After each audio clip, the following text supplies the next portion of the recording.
As coaches with experience, what we see are moments when people need to hear the word reboot. If that resonates with anyone right now, what does rebooting look like for you? Because taking a day off is actually necessary. It's recovery. And recovery can be not just because I got mad at somebody on the leg press. Like recovery is you responding to something to be able to reset and rejuvenate. And it may just mean a better night's sleep. Hi, Lauren. Welcome back to the Green Glow. Thank you. I'm feeling kind of greeny right now, kind of green thummy, seeing as though we are starting to look outside and realize the backyard is really, really ugly and it needs some plants. I'm excited. Yeah, in your neck of the woods. Well, this will be really interesting for people who can relate to what at this point, right? When you look out the window, are you seeing that you need to do some work, or like for us, we're deep in it at this point of the season. So we've got all sorts of things blooming and growing, and papayas are coming out of the tree, and we've got passion fruit on the fence, and it's just so much fun to look outside and see all that green growth happening down here in Florida. Oh, the colors, how nice it would be. I mean, for anyone that gardens, to be able to go outside and just pick something out and be able to eat it off the trees, it would be very freeing. I always think of it's the hippie side of me that loves to get my hands in the dirt and likes to get my fingernails all messed up. And it just feels like the right thing to do. And I have a planter that really does well with growing salad greens. And last summer, we didn't spend any money on greens last year just because of that planter. And it's, I don't know, 3 feet wide by 6 feet long. It's not even that much space. No, that's incredible. And it just kind of kept coming. Yeah. And it was probably $50 a month I didn't spend. June, July, and August. So we're going to prepare to do that again. And there's definitely, as you had already stated, the birds and the bees and the hummingbirds and the dragonflies. And we are looking forward to all of those symbols of spring blossoming. And maybe it will bring up a whole bunch of things for you listeners and shifting your mentality a little bit to the nicer weather and what that brings up for you. Yeah, absolutely. I mean, I love the seasonal changes. I love that we have the opportunity to maybe lean into the idea of what does the new season bring for us? What can we do in this season of spring to summer, or, what might be available, or what is something that we want to carry through this next season? And this brings up the bigger idea of transformation, right? And that as we evolve as in our own lives, in our own experiences, on our journeys through life, transformation can look different, or it can look different for every single person. But it also, like, you might be looking back on your own life saying, wow, like, look at all the things that I've been able to accomplish or change, or look at who I am now because of everything I've learned in the past. Maybe it has to do with your health journey. Maybe it has to do with, the activities in your life, or maybe, your phase of life that you're in at this point, stage of life can really bring up that idea of transformation when you think about where you are in what part of life you're in. Yeah, there's kind of an element of gratitude in that. If you're someone who's made a bunch of changes and you need to stop for a second and actually note them, because when you're in the middle of working really hard towards something, you have a goal, you're trying to prepare for something, you are in the middle of weight loss or in the middle of reversing insulin resistance or whatever it may be that you have evidence of changing. Sometimes you have to stop and pause and go, hold on, I've been working so hard, I haven't even appreciated the fact that. What are those things? What are those things to be grateful for? Is your whole family healthy? Are you enjoying life more? Are you having more fun? Are you, what are these things that you've actually accomplished in addition to just, yeah, your cholesterol looks great, but what else happened? What else is looking good in those stages of transformation? And the bigger picture might be, what do you want to do next that you have not done yet? And if you're not there, if you're in that contemplation stage, but you also have realized that 2024 is your year, 2024, man, I am going to do this for the next few months, or this is going to be my summer to whatever. And that actually reminds me this is Kylie's year of pickleball. And I don't know if we want to go into that's an epic transformation, but you did say it brought out your competitive side. Yeah. and the podcast is a new dream of yours. Yeah. And so I'm just having this realization all of a sudden that maybe 2024 is Kylie's year of of some sort of transformation, Transformation. Yeah. of some sort of transformation. And you have your own recipe for that. And it kind of came with you deciding like, I'm going to do this pickleball thing. And what the heck happened last weekend? Well, I mean, it all started last fall when I took a pickleball course and decided I was gonna be just it was just so much fun, and the St. Pete Parks and Rec department offers classes and lessons, and so I took a class and I was like, "Wow." I'd played tennis for years back in high school and into, and beyond a little bit, but and so I started playing, and a friend of mine down here, she asked if I wanted to join the league, the recreation league. So we did. And we've been playing, and we were playing really well together. And we in our little division, we ended up making it all the way to the finals. And on Monday night we had our final the finals, what's it called? Tournament. And we ended up finishing in third place in our division. But, it was so much fun. We had so much fun together, individually finding our own strengths as pickleballers, but also as a team. We were a brand new team together. And so she and I have really transformed together. I'm brand new to it. She's been playing for a few years. And so it was so much fun to think about like where I was when I went to that very first class. I went to a class with a bunch of people who were brand new to the same sport. And from that point, I just kept playing. I kept practicing, and now the competitive side that it's brought out in me, it's reignited in me, has been a lot of fun to play around with at this point in my life. But really, the journey of going all the way through this whole this past 6 months is really about practice and about just showing up on the courts, showing up for something that you're interested in. And I got really excited about, like, it's really a fun sport to play, by the way. P.S. Total spoiler alert. It is so much fun. It's very accessible at any level. It's very accessible at any age. The sport was designed, actually, a little history of pickleball. The sport was designed with like full family in mind, from littles to grandparents, that they could all play together, and teenagers and people all in between. It was a family. The game was developed by a family, designed or invented by a family. And it just, to me, that just feels really great. And it's been so much fun to learn and get into. And so if you're looking for an activity and some activity in your life, like look into your local, Parks and Rec department, see if they have pickleball, leagues or lessons, because, there's a lot of great offerings in the local Parks and Rec that, to be honest, I didn't really understand or know much about until we've sort of settled into a place where that has become accessible to me. So, a little PSA, check out pickleball. It's a lot of fun. But we have gone through this little journey and transformation, and we're really looking forward to, taking to playing more and getting more practice and more experience. And what I've found is that when we play with people who are strong, who are, more experienced or are more skilled, my competition level goes way high. My competitive spirit goes way high, and I play better. And I was thinking about that in terms of lifestyle change. When we surround ourselves with people who are more skilled at this game of lifestyle, right? The lifestyle change game.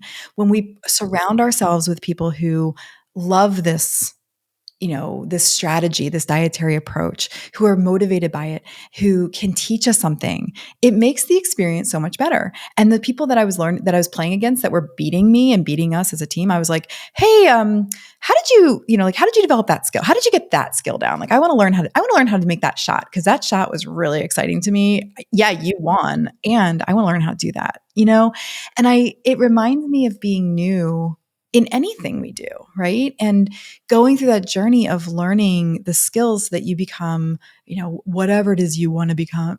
Like you were talking about, what are the goals? What is it that you want to accomplish? For me, it was just to go play pickleball. Well, now I'm like, now I'm playing, and guess what? There's a lot of things that I want to learn now, right? It's more exciting to me because I'm like, I want to learn that shot. I want to learn how to put that shot right there in that spot, right? And that's something that it's very, in alignment with the types of transformations that we are helping people through in this coaching world and in lifestyle change. Because when we surround ourselves with the people who already have those skills down, already kind of know the formula or understand the skills you need to, have a successful green light kitchen, it's very exciting and motivating and empowering. And that to me is the type of transformation that I'm excited about, rather than one where it's so competitive where, it's like, well, if you're not doing it this way, then you're doing it wrong, right? It's a much more motivating approach. For sure. And sometimes it's just getting a little taste of success is what makes you want more. It makes you want to go a little bit deeper, a little bit of motivation. Sometimes that's where competition is a good thing. You get a little bit fired up and, well, hold on. So and so's doing that. Well, I guess I better try it now too. And that's where I definitely have a good angel on this shoulder and a bad one on this shoulder, where competitive Lauren is trying to be like, no, no, no, don't start, don't get there. I'm so sore today in my legs that walking just doesn't look right, just because at the gym yesterday, I knew I was going to do the leg press and I was going to work on my legs and I was going to do kettlebell swings and do the whole thing. Well, there was a gentleman that sort of implied, "Hey, little girl, how much longer are you going to take on the leg press?" I got that feeling from him. And so I decided to stay there a little bit longer and push 165 pounds and a little more. That was a little more than I usually do. And then I stayed for 10 reps and then I did 20 and then I just kind of kept going.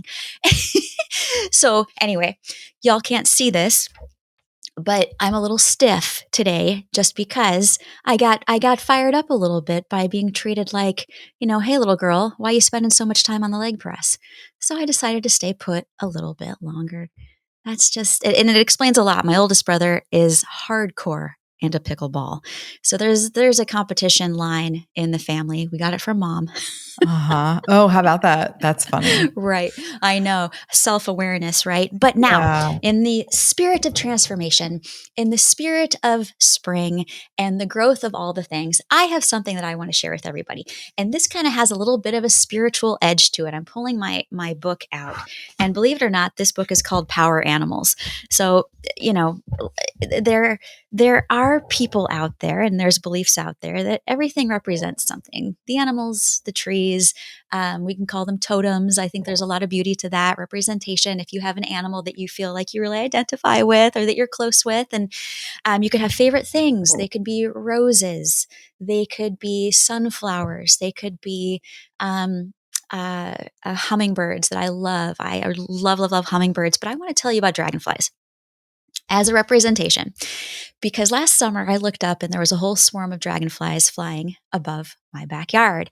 And it was actually a very interesting symbol when I decided to look up what the heck is it about dragonflies. And something mentioned is agility, prosperity, and actually transformation is something they represent. And I wanted to read a couple of things here. So, first one is the Navajo see dragonfly as a symbol of pure water. The Hopi and Pueblo see it as a medicine animal associated with healing. To the Native Americans, traditionally, dragonfly signified abundance. In Japanese art, dragonfly symbolizes pure joy and the hope of realizing our highest potential. Dragonfly can help us to release limiting behaviors and thought patterns. After busting through these beliefs, we can see that we are powerful. Dragonfly signals transformation and reassures us that the work on our inner selves is worth it, no matter how long it takes. That is really beautiful. And, I love that the themes that emerge there of, the theme of transformation, which we're talking about today, which is incredible, but also the idea of reaching your highest potential, no matter how long it takes. I think that we do get this idea in our mind that we're supposed to have something we're supposed to accomplish something by a certain time or within a certain time frame. Sometimes we place those expectations on ourselves, and sometimes they're external expectations. And when it comes to our bodies, capabilities, and the healing potential that we have, that does take time, and there's no real time there's no way to really measure how long it might take for anybody. And so I love that there could be this little symbol of hope that you could lean into. And especially as we're approaching a season where we're going to be noticing dragonflies out there. I'll bet you we're all going to notice dragonflies this week. If I were to bet money, it would not surprise me if we all start to see dragonflies because we're here, because we're listening, because we're part of this, doing this work right now. We're talking about this, right? And if you're listening to this, then you're part of this too. And I would not surprise me if you see a dragonfly this week. Yeah, you're going to start noticing that. And that is going to be a moment for you to start thinking, going back to the beginning, what do you want? What are you looking forward to? Is there some goal? Is there some why that you haven't quite explored? I'm working towards this because, and don't let go of that thing. The reason why you might be working hard, or you're having a little moment, you're having kind of a glitch in, boy, stuff's getting hard right now. I'm having a hard time showing up at the gym. I'm having a hard time with meal prep. I'm having a hard time with maybe staying the course of something you're working on. And maybe you need a day to just let yourself drift for a second and then come back into it. That's also kind of like this recipe of transformation we talked about, Kylie, where you had said, maintain grace, the self-care within you as in your own support system. You are project number one for you. And if you need to look for symbols and are you on the right path? Are you making the right changes here? Do you feel yourself transforming? Is get reconnected to that mind, body, emotional piece of that journey, because there's a lot more to it than just numbers. Sure. Well, absolutely. And, it's very easy to find yourself off track and maybe you come back from a vacation, for example, and it's just really hard to get yourself back to the gym. Take that time to recognize, give yourself that moment of grace and take a moment to just reschedule yourself, get yourself back on track and head back to the gym when you can put it back in the schedule. I mean, there's no sort of like, I always talk about talk about the fact that we're not the food police, right? We're also not the workout police. Like there's nobody in your life who's the food or the workout police or the activities police for you.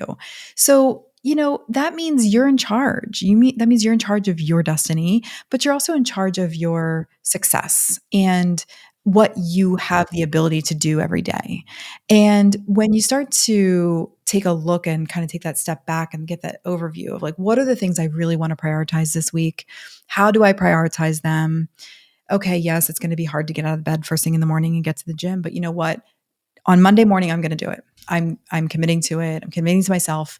And sometimes just giving yourself a little bit of that grace and a little bit of that space will allow you to reset and recharge yourself so that you can get back to it. Right.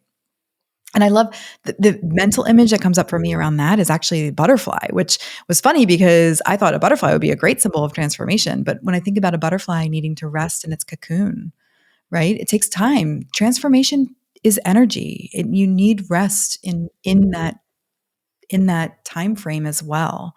So imagine that you give yourself a little bit of grace by imagining yourself being in a little cocoon for a day or two before you start fluttering those wings again, right? And start doing all that work. As coaches, I think that with experience, what we see are moments when people need to hear the word reboot. If that resonates with anyone right now, the reboot. What does rebooting look like for you? Because taking a day off is actually necessary. It's recovery, and recovery can be not just because I got mad at somebody on the leg press. Like recovery is you responding to something to be able to reset and rejuvenate, and it may just mean a better night's sleep. I have a client right now who we are pretty much practicing 4 p.m. is time to get in your jammies. There's a lot of stress, and there's an end date to this stress. There's kind of a light at the end of the tunnel, but it's just, there's a couple of weeks here where just put your jammies on at 4 o'clock, find the unwind. The other one is get your fingers dirty, get in the garden, get your fingers dirty because you love it. So there's the science, I guess, behind that kind of conversation is actually self-care and restorative work helps to calm our system. That type of stress, it doesn't help to reverse insulin resistance, certainly. Calming our bodies down, letting our metabolism kind of go, oh, right, we are not running on adrenaline and hyperactivity at the moment and caffeine. We are coming down. Yeah, we are coming down. We're going to start practicing our pre sleep hygiene behaviors a lot earlier for a little while so that we can hit the hay and actually have that restful sleep and not wake up at 3 a.m. freaking out about what we got to do the next day. So the transformation is an opening up of realizing what you need for you just as much as what your doctors might want to see happen to your cholesterol. For sure. Absolutely. And, to sort of bring this all back to the idea that there are numbers involved and the numbers can be really important, and especially when it comes to that, internal competition.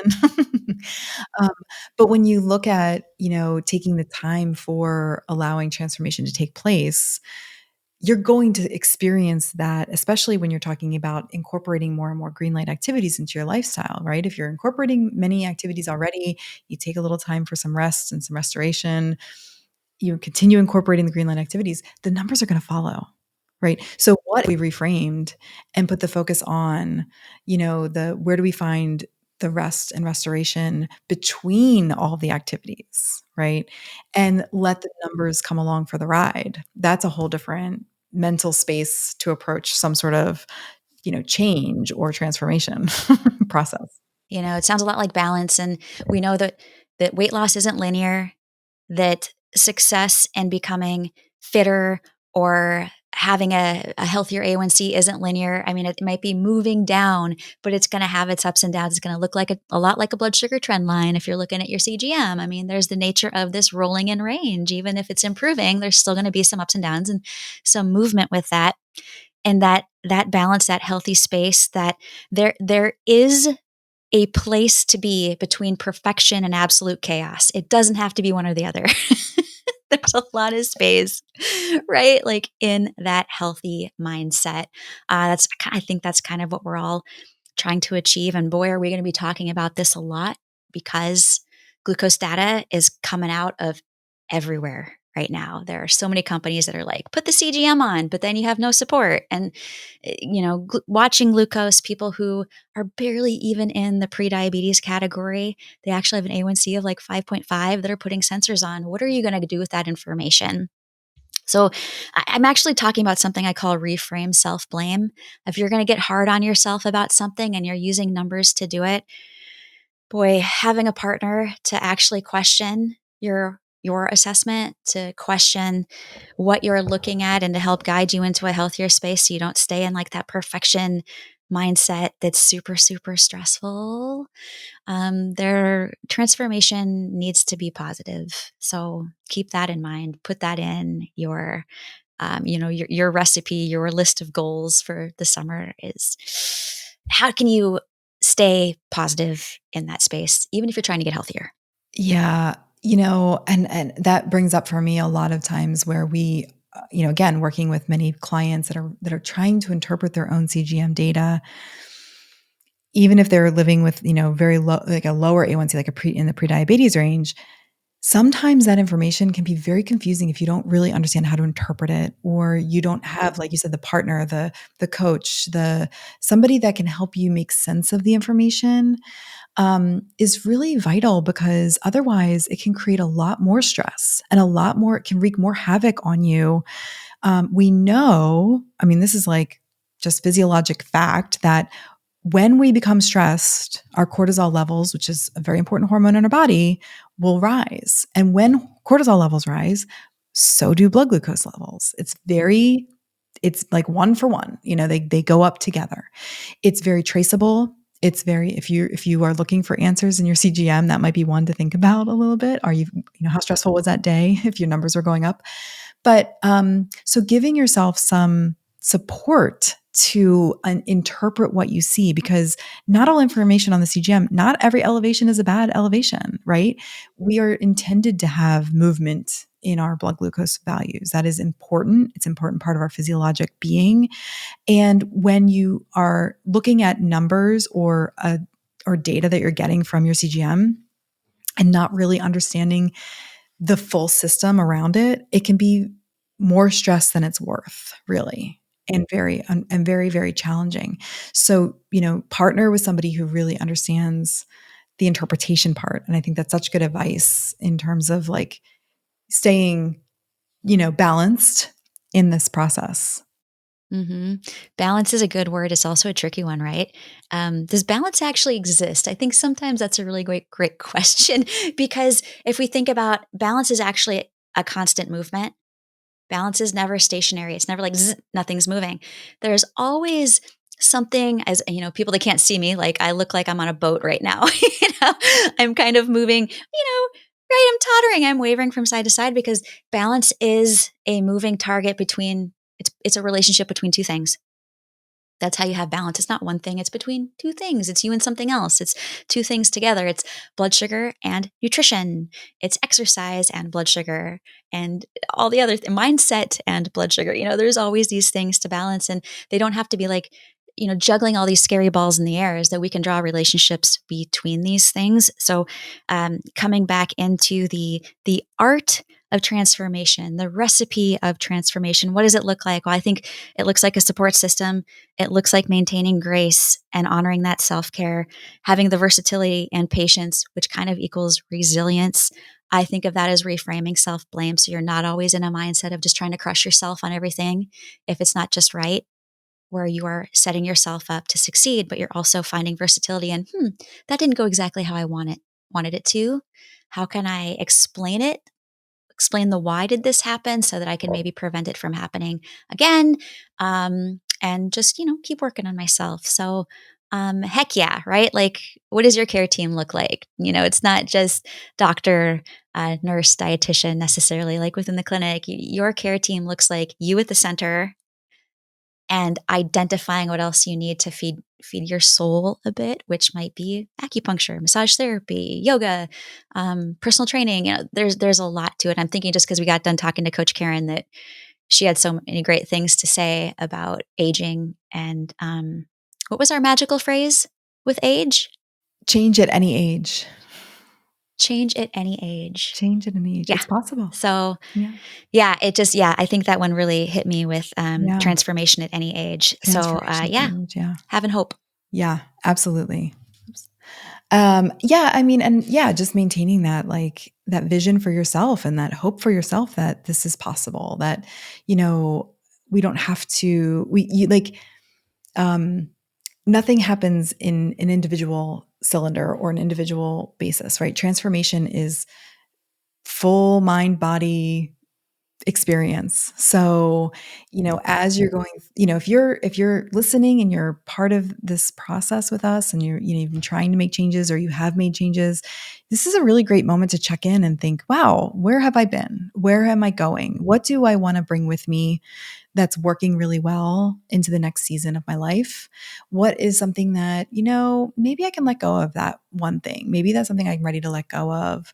I find that in the course of a year, we've got many different seasons. We've got the seasons of the year. We've got months of the year. There's many opportunities for those types of check-ins. And I love that spring brings with it this sort of renewal of hope and spirit and the idea of what's possible, right? I'm looking at these little baby papayas on my tree outside and I think, oh my gosh, what's possible is that they're going to be big, yummy papayas one day. Kylie, are you saying that some of our listeners are sprouting? They're sprouting. Yes. We've got sprouting listeners. We're sprouting. Oh my gosh. I can get even, just when I think I can't get any sappier, here we go. Here we are. That was cute. I know, right? And I call it body scanning. I do the same thing for my cycling classes, do a body scan. If it's starting to hurt, do a body scan. Back off a little bit. This doesn't have to hurt the whole time. Know your limits and know your strengths. And you can call this reflective journaling or just a little sit down 10-minute mindset shift and asking yourself some of the questions that Kylie just brought up is, give yourself a little scan and allow yourself some time to sprout. Yes. Oh my gosh. And also tell us what you're sprouting. We're sprouting some broccoli seeds right now and papaya seeds. So if you're sprouting anything at home and, or tell us what you're sprouting personally, we want to hear from you, how you're sprouting personally or in your gardening days, all of it. It's all Yeah, related. it is. It is. So, Oh, yeah, that was really sweet. I love that. You really brought that full well, circle, Lauren. I'm so glad. And I might be sprouting a kitty this weekend. So I'll keep y'all I informed. mean, you keep putting that out there, girl. Like, I think this cat is yours. There This may little be babe. a new member of the Maybe. We'll family. see. Okay. Well, we'll see. Maybe you'll fill us in next We'll week see. with a new little friend. I will. Of Okay. course. The more cats, the better, right? Obviously. Always. Oh my goodness. Well, anything else to add to this wonderful conversation about transformation and all things rebooting? I think that we really made a space for people right now to just have something to think about. And yeah, if you're feeling the turn of the season, you're feeling the spring, you're feeling this kind of blossoming going on, all I'm going to say is look for the dragonflies and let that be your little driver. See what happens. Oh my gosh. Look for the dragonflies. I feel like you should write a book called Look for the Dragonflies. Book title. I might have to do that. Uh-huh. There's a book that I have in my mind. I know. See, all these things start happening. Sprouting ideas. Here we are, sprouting ideas. That would be a great book title. Oh my gosh. Okay. Well, by the way, if you feel inclined to share your sprouting stories and want to email us at team@masteringdiabetes.org, we'd love to hear your stories, or you can comment in the comment below if you'd like to share with us any stories of how you're sprouting. We'd love to hear from you. And with that, we hope you have a Thank you, wonderful Kylie. day. Oh, Thank you're you, welcome. Kylie. You're welcome. Have a Yeah. great day. Have a great afternoon, morning, evening, whatever time it is in your neck of the woods. We are glad to be here, and we're really glad that you're here listening. And we hope to see you again soon.